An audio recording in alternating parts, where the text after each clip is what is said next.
Hi.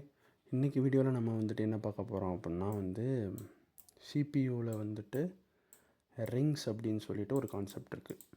So இந்த சிபியூவில் இருக்கிற rings எப்படி வந்துட்டு ஒர்க் ஆகுது அப்படின்றத நம்ம வந்துட்டு பார்க்க போகிறோம். ஸோ இந்த சிபியூ ரிங்ஸ் அப்படின்னா வந்துட்டு என்ன அப்படின்னா ரிங்ஸ் அப்படின்னா வந்துட்டு சிபியூவில் இருக்கிற மோட்ஸை தான் வந்துட்டு அவங்க என்னென்னு சொல்கிறாங்க அப்படின்னா ரிங்ஸ் அப்படின்னு சொல்லிட்டு சொல்கிறாங்க. மோட்ஸ் அப்படின்னா நான் நேற்று வீடியோவில் நான் சொல்லியிருப்பேன். நமக்கு ஓஎஸில் யூசர் மோடு, அதுக்கப்புறம் கர்னல் மோடுன்னு சொல்லிட்டு இருக்கும் அப்படின்னு சொல்லி நான் பேசியிருப்பேன். கரெக்டாக? அது ஆக்சுவலாக அது எங்கே தான் இருக்குது அப்படின்னா சிபியூவில் தான் அந்த மோட்ஸ் இருக்குது. சரியா? ஸோ சிபியூக்குள்ளே தான் யூசர் மோடு, கர்னல் மோடு அப்படின்னு சொல்லிட்டு மோட்ஸ் இருக்குது. இது போக வேறு இன்னொன்று சொல்லுவாங்க அப்படின்னா இப்படி சொல்லுவாங்க. அதாவது இது ஹை அப்படின்னும், இது மீடியம், இன்னொரு மோட் இருக்குது, அது பேர் மீடியம் மோட் அப்படின்னு சொல்லுவாங்க. அதுக்கப்புறம் லோன்னு சொல்லுவாங்க. ஸோ இப்படியும் நேம்ஸ் இருக்குது. நீங்கள் யூசர்ன்னு சொன்னாலும் கரெக்டு தான், லோ மோட்னு சொன்னாலும் கரெக்டு தான், கர்னல் மோட்னு சொன்னாலும் கரெக்டு தான், ஹைன்னு சொன்னாலும் கரெக்டு தான். சரியா? ஸோ மொத்தம் எத்தனை டைப்ஸ் ஆஃப் மோட்ஸ் சிபியூவில் இருக்குது அப்படின்னு நம்ம பார்த்தோம் அப்படின்னா 3, 2, 1, 0. ஸோ நம்பர்ஸில் தான் ரெப்ரசன்ட் பண்ணுறாங்க. 3னா கர்னலு, 2வும் 1ம் இப்போ இருக்கிற மாடர்ன் சிபியூஸில் யூஸ் பண்ணுறது கிடையாது. ஆனால் என்ன சொல்லலாம், இது இருக்குது சிபியூவில் இந்த 2, 1ம் இருக்குது. ஆனால் அவ்வளோவா சிபியூ அதை யூஸ் பண்ணாது. ஸோ நம்ம இப்போதைக்கு இதை பற்றி நம்ம அவ்வளோவா டெப்த்தாக நம்ம பார்க்க மாட்டோம். ஆனால் இந்த கர்னல் யூசர் மோடை பற்றி நம்ம டெப்த்தாக பார்த்துடலாம். ஸோ 0 அப்படின்றது என்னது அப்படின்னா யூசர் மோட். சரியா? ஸோ இப்போ நம்ம என்ன பார்க்க போகிறோம் அப்படின்னா, இது எதுக்கு இந்த யூசரு, மீடியம், கர்னல் இதெல்லாம் எதுக்கு அப்படின்னா உங்களால் ஒரு ப்ரோக்ராம் நீங்கள் எழுதுறீங்க அப்படின்னா அந்த ப்ரோக்ராம் ஹார்ட்வேரை கண்ட்ரோல் பண்ணணுமா பண்ணக்கூடாதா அப்படின்றத டிசைட் பண்ணுறதுக்கான விஷயந்தான் இந்த மோட்ஸ். ஸோ நமக்கு சிபியூவில் தான் நமக்கு என்ன சொல்லலாம், எல்லா எக்ஸிக்யூஷனுமே நமக்கு நடக்குது. கரெக்டாக? ஸோ சிபியூ தான் நம்ம கொடுக்குற எல்லா பைனரி இன்ஸ்ட்ரக்ஷன்ஸையும் அதான் எக்ஸிக்யூட் பண்ணுது. நமக்கு அதுதான் அவுட்புட் ஷோ பண்ணுது. அந்த சிபியூ தான் ரேம் கூடையாக இருக்கட்டும், அப்படி எல்லா ஹார்ட்வேர் டிவைசஸோடையும் கம்யூனிகேட் பண்ணுது த்ரூ பஸ்ஸஸ் மூலியமாக அப்படின்னு சொல்லி நம்ம ரொம்ப டெப்த்தாகவே நம்ம பார்த்துருப்போம். ஸோ சிபியூவில் தான் எனக்கு எல்லா வேலையும் நடக்குது அப்படின்னா சிபியூ தானே டிசைட் பண்ணணும் இந்த இன்ஸ்ட்ரக்ஷனை இந்த இன்ஸ்ட்ரக்ஷனால் ஹார்ட்வேரை கண்ட்ரோல் பண்ண முடியும்.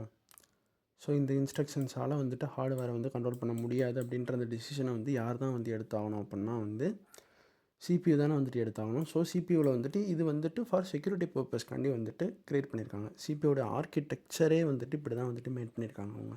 சரியா? ஓகே. இப்போ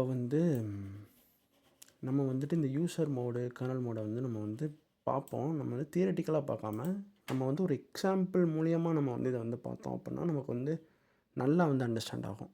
சரியா?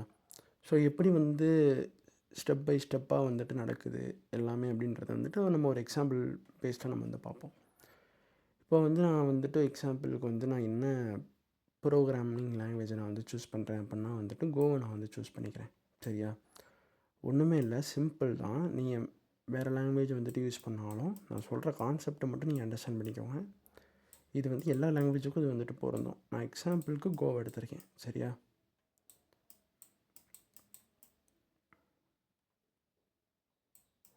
இப்போ நான் இங்கே என்ன பண்ணியிருக்கேன் அப்படின்னா ஒரு பிரிண்ட் ஸ்டேட்மெண்ட் நான் எழுதியிருக்கேன் கோலாங்கில். எஃப்எம்டி பேக்கேஜை யூஸ் பண்ணி நான் ஒரு பிரிண்ட் ஸ்டேட்மெண்ட் நான் எழுதியிருக்கேன். சரியா? இப்போது இது எனக்கு இந்த ஹலோ அப்படின்றது எங்கே ஷோ ஆகும் அப்படின்னா என்னோடய எஸ்டிடி அவுட்டில் ஷோ ஆகும். கரெக்டாக? என்னோடய எஸ்டிடி அவுட் என்னது, என்னோடய டெர்மினல். என்னோடய டெர்மினல் தானே என்னோடய எஸ்டிடி அவுட்டு. ஸோ இந்த டெர்மினலில் இந்த டெக்ஸ்ட்டு டிஸ்பிளே ஆகணும். ஸோ இந்த ஸ்க்ரீன், என்னோட இந்த எஸ்டிடி அவுட் அப்படின்றது என்னது, என்னோடய ஸ்க்ரீன். அப்படி தானே? அந்த ஸ்டெம்மில் இதெல்லாம் ஷோ ஆகுது, என்னோடய ஸ்க்ரீனில் தான் ஷோ ஆகுது. அப்போ அது என்னது, ஒரு ஹார்ட்வேர் காம்பனண்ட். கரெக்டாக? இன்னும் நம்ம டெப்த்தாக பார்த்தோம்னா ஜிபியூவோட வந்துட்டு நம்ம வந்து இன்ட்ராக்ட் பண்ணணும். அப்போனா தான் அந்த ஹலோ அப்படின்றதுக்கான அந்த பிக்சல்ஸ் வந்து ஜென்ரேட் ஆகி நம்மளோட ஸ்க்ரீனில் வந்துட்டு டிஸ்பிளே ஆகும். ஸோ அப்போ அந்த விஷயம் ஃபுல்லாகவே வந்துட்டு எது சம்மந்தப்பட்டது தான்? ஒரு ஹார்ட்வேர் காம்பனண்ட் சம்மந்தப்பட்டது தான். கரெக்டாக? உங்களோட அந்த லேப்டாப் ஸ்க்ரீனில் வந்துட்டு உங்களுக்கு வந்து இந்த தெரிகிற அந்த ஃபுல்லாகவே வந்துட்டு எது மூலயமா தெரியுது? ஜிபியூ மூலயமா தான் தெரியுது. ஜிபியூ தான் என்ன பண்ணுது அப்படின்னா வந்துட்டு ரெண்டர் பண்ணுது. நீங்கள் ஒரு அதாவது என்ன சொல்ல, இப்போ வந்துட்டு இந்த மாதிரியான அந்த பிரிண்ட் ஸ்டேட்மெண்ட்லாம் வந்துட்டு சிபியூ வந்துட்டு பார்த்துருச்சு அப்படின்னாலே வந்துட்டு அந்த டெக்ஸ்ட்டை வந்துட்டு ஜிபியூட்ட வந்துட்டு கொடுத்துரும். ஜிபியூ வந்துட்டு மேத்தமெட்டிக்கல் கால்குலேஷன்ஸ் எல்லாமே வந்துட்டு பண்ணி இப்போ ஹலோனா வந்துட்டு இந்த பிக்சல்ஸ் இங்கே இருக்கணும், அந்த பிக்சல்ஸ் அங்கே இருக்கணும்னு சொல்லி அதை வந்து டிசைட் பண்ணி நமக்கு வந்துட்டு என்ன சொல்லலாம், நமக்கு வந்து ஷோ பண்ணுது. ஜிபியூ இல்லாமல் வந்துட்டு எதுவுமே நடக்காது. சரியா? என்ன ஒரு லோ ஸ்பெக்கான வந்துட்டு ஒரு லேப்டாப்பாக இருந்தாலுமே வந்துட்டு ஒரு மினிமம் லெவல் ஆஃப் ஜிபியூவாவது கண்டிப்பாக வந்துட்டு இருக்கும். அதுக்கு பேர் வந்துட்டு இன்டெகிரேட்டட் ஜிபியூ அப்படின்னு சொல்லுவாங்க. ஜிபியூ இல்லாமல் வந்துட்டு லேப்டாப்பால் வந்து ரெண்டரே வந்து பண்ண முடியாது. சரியா? ஸோ வந்துட்டு இந்த ஹார்ட்வேருக்கு வந்துட்டு இந்த டெக்ஸ்ட் வந்து தெரியணும். அப்போ நான் எழுதுகிற அந்த கோ ப்ரோக்ராமை வந்துட்டு நான் வந்து எதில் எழுதியிருப்பேன்? இது வந்து ஒரு கோ ப்ரோக்ராம். கரெக்டாக? இந்த கோ ப்ரோக்ராமை வந்துட்டு நான் வந்து விஎஸ் கோடில் நான் வந்து எழுதியிருக்கேன்னு வச்சுப்போம். ஆனால் இந்த விஎஸ் கோடு ப்ரௌசரு அது எல்லாமே வந்துட்டு எதில் தான் இருக்கும்? யூசர் ஸ்பேஸில் தான் இருக்குமே தவிர கர்னல் ஸ்பேஸில் வந்துட்டு இருக்காது. கரெக்டாக? இது எல்லாமே யூசர் ஸ்பேஸில் இருக்கக்கூடிய ப்ரோக்ராம்ஸ். கரெக்டாக? அப்போ இதால் யூசர் ஸ்பேஸில், அதாவது யூசர் மோடில் நான் என்ன சொல்லியிருந்தேன், யூசர் மோடில் உங்களால் வந்துட்டு ஹார்ட்வேரோடு இன்ட்ராக்ட் பண்ண முடியாது. கர்னல் மோடால் மட்டும்தான் வந்துட்டு என்ன பண்ண முடியும், ஹார்ட்வேரோடு வந்துட்டு இன்ட்ராக்ஷன் வந்துட்டு பண்ண முடியும் சிபியூவில் அப்படின்னு சொல்லி. சிபியூ அதுக்காண்டி தான் வந்துட்டு மோட்ஸ் வச்சுருக்கு. ஹார்ட்வேர் இன்ட்ராக்ஷனுக்காண்டி தான் மோட்ஸ் வச்சுருக்கு. யூசர் மோடில் நான் இந்த ப்ரோக்ராம் எழுதும்போது எப்படி எனக்கு வந்துட்டு அந்த டெர்மினலில் வந்துட்டு டிஸ்பிளே ஆகுது, எப்படி வந்துட்டு ஜிபியூ அப்படின்ற ஒரு ஹார்ட்வேரோடு எப்படி வந்து கம்யூனிகேஷன் நடந்து எனக்கு அது வந்து டிஸ்பிளே ஆகுது அப்படின்னு பார்த்தோம் அப்படின்னா, இந்த ஒரு பியூட்டிஃபுல்லான விஷயத்த நமக்கு வந்து பண்ணுறது யார் அப்படின்னா வந்துட்டு கோவோட run time. So run time அப்படின்றது வந்துட்டு ஒரு என்ன சொல்லலாம்னா வந்துட்டு ஒரு என்விரான்மெண்ட். அந்த லாங்குவேஜுக்கு வந்துட்டு அந்த லாங்குவேஜ் பில்ட் பண்ணவங்க வந்துட்டு தர்ற ஒரு என்விரான்மெண்ட். இப்போ வந்துட்டு நான் இந்த கோடை நான் வந்து எழுதியிருக்கேன் அப்படின்னா, நான் வந்துட்டு இப்போ நான் கோ ரன் அந்த ஃபைலோட நேம் வந்துட்டு மெயின் வச்சுப்போம். main.go நான் வந்து தந்தேன் அப்படின்னா எனக்கு பிஹைண்ட் த சீன்ஸ் வந்து என்ன நடக்கும் அப்படின்னு நீங்கள் வந்துட்டு பார்த்தீங்கன்னா, இந்த கோ வந்துட்டு அதோட ரன் டைம் கோடையும் வந்துட்டு சேர்த்து தான் வந்துட்டு எனக்கு வந்து என்ன பண்ணோம் அப்படின்னா வந்து கம்பைல் பண்ணும். ஸோ கோ ரன் டைம் அப்படின்றது வந்துட்டு ஒரு தனி இது கிடையாது. அந்த கம்பைலருக்கு உள்ள கோ கம்பைலருக்குள்ளே இருக்கிற ஒரு பைனரி ஃபைல். சரியா?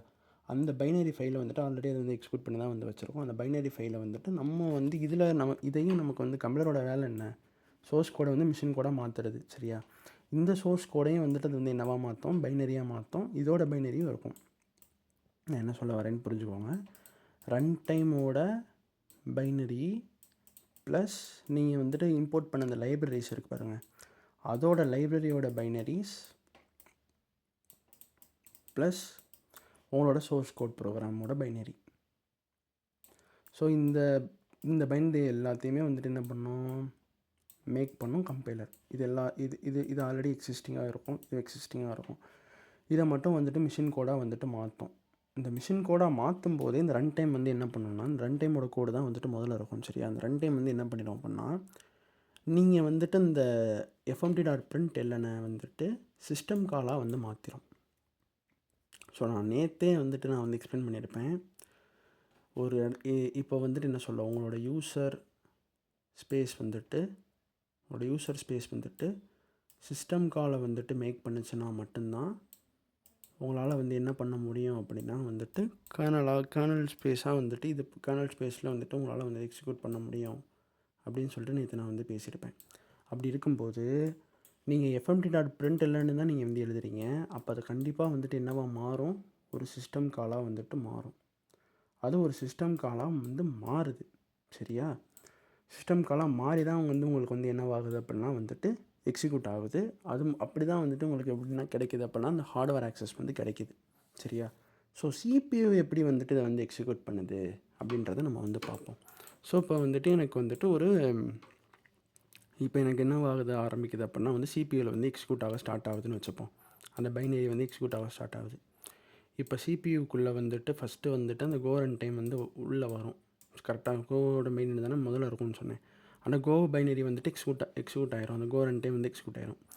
நெக்ஸ்ட்டு வந்து எனக்கு வந்து எதில் வரும், அந்த சிஸ்டம் காலோட இன்ஸ்ட்ரக்ஷன் வரும். கரெக்டாக ஃபார் எக்ஸாம்பிளுக்கு வந்துட்டு ரைட் அப்படின்ற ஒரு சிஸ்டம் கால் அது வந்து மேக் பண்ணியிருக்கு அப்படின்னு சொல்லி வச்சுப்போம். ஷோ பண்ணுறதுக்காண்டி ரைட் அப்படின்னு சொல்லி மேக் பண்ணியிருக்கு. இந்த ரைட்டுன்ற சிஸ்டம் காலை வந்துட்டு சிபியூ பார்த்தோன்னே சிபியூ வந்துட்டு 3 அப்படின்ற அந்த யூசர் மோட் ப்ரோக்ராமில் இருக்கும். அந்த யூசர் மோடில் வந்துட்டு இருக்கும் சிபியூ. இந்த சிஸ்டம் காலை ஒன்ஸ் அந்த சிபியூ வந்துட்டு பார்த்துருச்சுன்னா அது ஆட்டோமேட்டிக்காக அது வந்துட்டு எதுக்கு மாறிடும் அப்படின்னா வந்துட்டு 0க்கு வந்து மாறிடும். அதாவது கர்னல் மோடுக்கு வந்துட்டு அது வந்து மாறிடும். கர்னல் மோடுக்கு மாறி கர்னல் மோடில் அது ஆல்ரெடி வந்துட்டு என்ன பண்ணிக்கிட்டு இருக்கோம் அப்படின்னா வந்து கர்னல் மோடில் வந்துட்டு கர்னல் இன்ஸ்ட்ரக்ஷன்ஸ் வந்துட்டு ரன் ஆகிட்டு இருக்கும். அந்த கர்னல் இன்ஸ்ட்ரக்ஷன்ஸ் வந்துட்டு ரன் ஆகிக்கிட்டு இருக்கும்போது இந்த ரைட் அப்படின்ற அந்த சிஸ்டம் காலை போய் கர்னல் இன்ஸ்ட்ரக்ஷன்ஸ் கர்னலோட கோடில் வந்துட்டு கொடுத்து கர்னல் வந்து என்ன பண்ணோம் அப்படின்னா ஹார்ட்வேரோட வந்துட்டு அந்த ஹார்ட்வேரோட வந்துட்டு போய் வந்து கம்யூனிகேட் பண்ணி உங்களுக்கு வந்துட்டு அந்த டெக்ஸ்ட்டை வந்து உங்களோட ஸ்க்ரீனில் வந்து டிஸ்பிளே ஆகும். ஸோ கர்னல் மோடில் அந்த சிஸ்டம் கால்ன்றதை ஒன்று சிபியூ பார்த்ததுக்கப்புறம் அது வந்து ஜீரோ அதாவது வந்துட்டு 0ல் தானே கர்னல் மோடு வந்து ரன் ஆகும்னு நான் வந்து சொல்லியிருந்தேன். ஸோ 0ன்ற இதுக்கு வந்துட்டு போயிட்டு தென் அதுக்கு அந்த 0ன்ற மோடுக்கு மாறி கர்னல் இன்ஸ்ட்ரக்ஷன்ஸ் உள்ள போய் அந்த ரைட்டுன்ற சிஸ்டம் காலுக்கு என்ன பண்ணணுமோ பார்த்து கர்னல் வந்து என்ன பண்ணும் அப்படின்னா அந்த டெக்ஸ்ட்டை வந்துட்டு போய் வந்து ஜிபியூட்ட கொடுத்து நீ வந்து இது பண்ணு அப்படின்னு சொல்லி வந்துட்டு சொல்லும். அப்போது இது எல்லாமே ஃபார் செக்யூரிட்டி பர்பஸ். நீங்கள் வந்து சின்னதாக ஒரு யூசர் ஸ்பேஸில் நீங்கள் வந்து ஒரு தப்பு பண்ணாலும் அது வந்துட்டு எந்த ஒரு அஃபெக்டும் பண்ணிடக்கூடாதுன்றதுனால தான் இந்த சிஸ்டம் கால்ஸ் பண்ணால் இதை பண்ணணும் ஹார்ட்வேர் அப்படின்னு சொல்லி நம்ம வந்து டேரெக்டாக போய் மெமரி இது பண்ணுறது அதை பண்ணுறது எதுவும் பண்ணிடக்கூடாது, டேமேஜ் பண்ணிடக்கூடாதுன்றதுக்காண்டி வந்துட்டு இவ்வளோ தூரம் வந்துட்டு செக்யூராக வந்துட்டு பண்ணியிருக்காங்க சிபியூவில். சரியா? இப்போ அந்த யூசர் மோடுக்கு வந்துட்டு போயிட்டு வந்துட்டு எனக்கு வந்து அந்த ஹலோ அப்படின்ற அந்த ஒரு டெக்ஸ்ட் வந்து எனக்கு வந்து டிஸ்பிளே ஆயிடுச்சுன்னா தென் அது பேக் என்னவா மாறிடும் அப்படின்னா வந்துட்டு யூசர் மோடுக்கு வந்துட்டு மாறிடும். இப்போ வந்துட்டு இந்த யூசர் மோடாக வந்துட்டு இருக்கிறது, சரியா, யூசர் மோடாக வந்துட்டு இருக்கிறது, இந்த யூசர் மோட்லேருந்து வந்துட்டு திடீர்னு வந்துட்டு கர்னல் மோடாக மாறுறது, கர்னல் மோடில் இருந்து வந்துட்டு திடீர்னு வந்துட்டு யூசர் மோடாக மாறுறது, இதுக்கு பேரெல்லாமே வந்துட்டு என்ன சொல்லுவாங்க அப்படின்னா வந்துட்டு கான்டெக்ஸ்ட் ஸ்விட்சிங் அப்படின்னு சொல்லுவாங்க. இது எல்லாமே வந்துட்டு சிபியூவில் வந்துட்டு நேனோ செகண்ட்ஸில் வந்து நடக்கும். மாடர்ன் சிபியூஸில் வந்துட்டு அதோட எக்ஸிக்யூஷன் ஸ்பீடில் இந்த user mode to kernel mode context ஸ்விட்சிங் வந்து நேனோ செகண்ட்ஸில் நடக்கும். ஸோ வந்துட்டு உங்களோட அந்த கர்னல் கோட் இருக்குது பார்த்தீங்களா, ஸோ அந்த கர்னல் கோடு வந்துட்டு உங்களோட சிபியூவில் வந்துட்டு இன்ஃபினிட் லூப் மாதிரி வந்து எனி டைம் வந்து ரன் ஆகிட்டு இருக்கும். ஏன்னா வந்து கர்னலோட இன்ஸ்ட்ரக்ஷன் வந்து உங்களோட சிஸ்டமில் வந்துட்டு ஒன்ஸ் வந்து ஸ்டாப் ஆகிடுச்சு அப்படின்னா உங்களால் வந்துட்டு எதுவுமே வந்து பண்ண முடியாது. உங்களால் வந்துட்டு ஓஎஸோடு என்ன செய்ய முடியாது, இன்ட்ராக்ட் பண்ண முடியாது. உங்களோட மவுஸ் ஈவெண்ட்ஸு, உங்களோட கீபோர்ட் ஸ்ட்ரோக்ஸு, ஸோ இது எதுக்குமே வந்துட்டு உங்களோட ஓஎஸ் வந்து என்ன பண்ணாது, வந்து ரெஸ்பான்ஸ் வந்து பண்ணாது. ஸோ அதுக்கான கோடு வந்துட்டு சிபியூவில் வந்துட்டு என் டைம் வந்துட்டு வெயிட்டிங் பண்ணி அது வந்து எக்ஸிக்யூட் ஆகிட்டே தான் இருக்கும். அப்போ ஒரு யூசர் ப்ரோக்ராமை நீங்கள் வந்து எக்ஸிக்யூட் பண்ணும்போது kernel mode to user mode மாறி அதை வந்து எக்ஸிக்யூட் பண்ணிவிட்டு திருப்பி வந்து அந்த யூசர் மோடு வந்து ஏதாவது வந்துட்டு ஹார்ட்வேர் ஆக்சஸ் பண்ணணும்னு நினைக்கிது அப்படின்னா டக்குன்னு வந்துட்டு கர்னல் மோடுக்கு மாறி அந்த கர்னல் மோடில் போய் அந்த கர்னல்கிட்ட வந்துட்டு இந்த மாதிரி வந்து ரைட்டுன்றது இது வந்துட்டு வருது, அந்த ப்ரோக்ராமில் போய் இந்த மாதிரி ரைட்டுன்னு ஒன்று வந்து வருது, அதுக்கு நான் வந்துட்டு என்ன பண்ணணும்னு கேட்டு அந்த கர்னலில் வந்துட்டு அப்போ ஒரு லிசனர் இருக்கும். கரெக்டாக சிஸ்டம் கால்ஸ் வந்தால் வந்து இந்த மாதிரி ஒரு சிஸ்டம் கால் வந்தால் நான் இதை பண்ணணும் அப்படின்ற ஒரு லிசனர் இருக்கும். கண்டிப்பாக இருக்கும். அப்படி இல்லாமல் வந்து இதை பண்ண முடியாது. ஸோ அந்த லிசனர்கிட்ட போய் வந்துட்டு அந்த ரைட் அப்படின்ற சிஸ்டம் காலை கொடுத்து அந்த கர்னல் வந்துட்டு அதை வந்துட்டு என்னென்னு பார்த்து அதை அண்டர்ஸ்டாண்ட் பண்ணி திருப்பி அதை வந்துட்டு ஹார்ட்வேர்கிட்ட போய் வந்துட்டு நீ இதை பண்ணணும்னு சொல்கிறது, இது எல்லாமே வந்துட்டு என்ன சொல்ல ஒரு அமேசிங்கான ஒரு இன்ஜினியரிங் தான் வந்துட்டு சொல்லணும். இப்படி தான் வந்துட்டு ஆக்சுவலாக வந்து சிபியூவோட ரிங்ஸ் கான்செப்ட்னால் இது தான். So user mode kernel mode அப்படின்றத வந்துட்டு சிபியூ லெவலில் வந்து நம்ம வந்து டெப்த்தாக நம்ம வந்து பார்த்துட்டோம். ஸோ அவ்வளோதான் நான் வந்துட்டு இந்த வீடியோவில் சொல்லணும்னு சொல்லிட்டு நினச்சேன்.